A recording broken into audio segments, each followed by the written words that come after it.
I say also congratulations on your career. Thank you very much. Is it difficult to walk away? I think for me, yeah, knowing that I've now completed my final routine of my 24-year career, it's a bit of a surreal moment. I think, yeah, it's.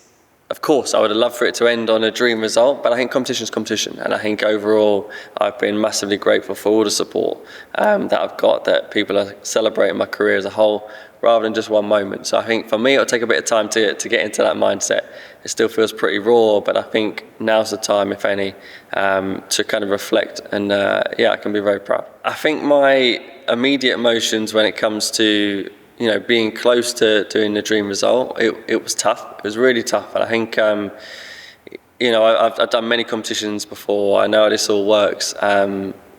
Small errors cost you. And I think that's what happened on the day. But I think, I'd done my routine. It was a challenge to even, go to this Olympic Games. I'm nearly 10 years over my peak age.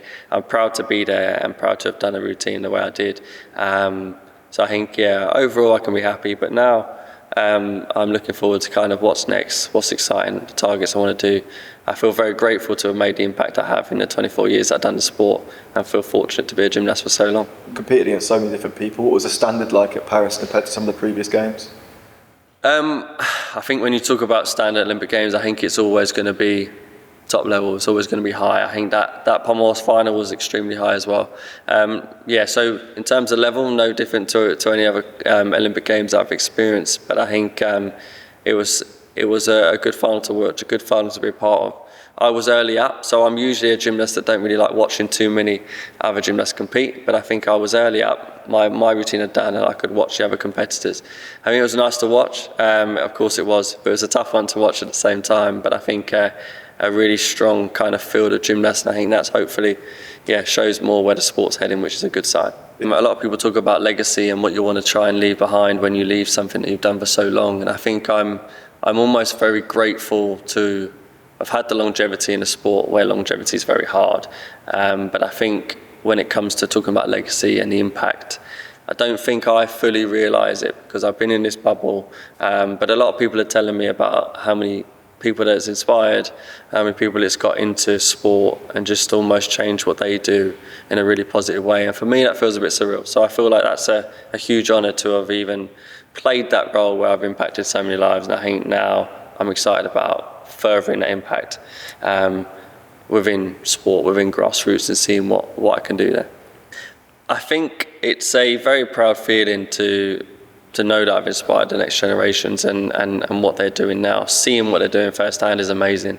I think we saw it in this team, which is a very, very strange feeling for me. It makes me feel very old that I'm 31 in this Paris team, and we had the likes of Jake, Luke and Harry, the young ones in the team, and then Joe's also part of it. But the young ones had pictures of me when they come to watch my competitions. I'm talking 10 plus years ago, and now we're in a team together. So I think, I think that shows a lot. That means a lot to me, and hopefully I've helped them when they were younger build up. And I think now we're in teams together, and we have been in Paris. I think everybody can learn from each other, and I think that's an amazing part of our sport. I always want to stay involved in gymnastics. It's a passion that I found since I was 7 years old, and I want to help the kind of next generation, the grassroots, the real kind of the grassroots of sport, to make sure that I work with schools, I help teachers, and I want to make sure that it's done right from the very start. I feel lucky to have found something that I love from a young age, and gymnastics.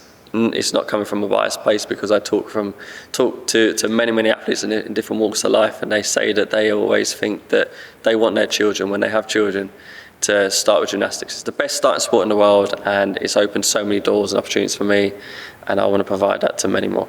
The thing that I used to do, come to gym most days a week, has stopped.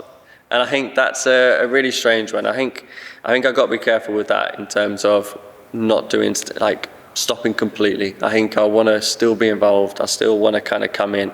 The National Lottery Team GB Homecoming event is coming up. Tickets are on sale. I'm excited to be there. I think it's an opportunity to celebrate all the Olympians, all the teams GB that have gone out there in Paris. There's going to be loads of acts. It's going to be a really good show. We've got loads of surprise acts as well, but we've got Jessica Lee and Clean Bandit, Rag and Bone Man, loads of stuff. So I'm looking forward to going there. I think it almost marks a good point that the Olympics is finished, and we can celebrate all together.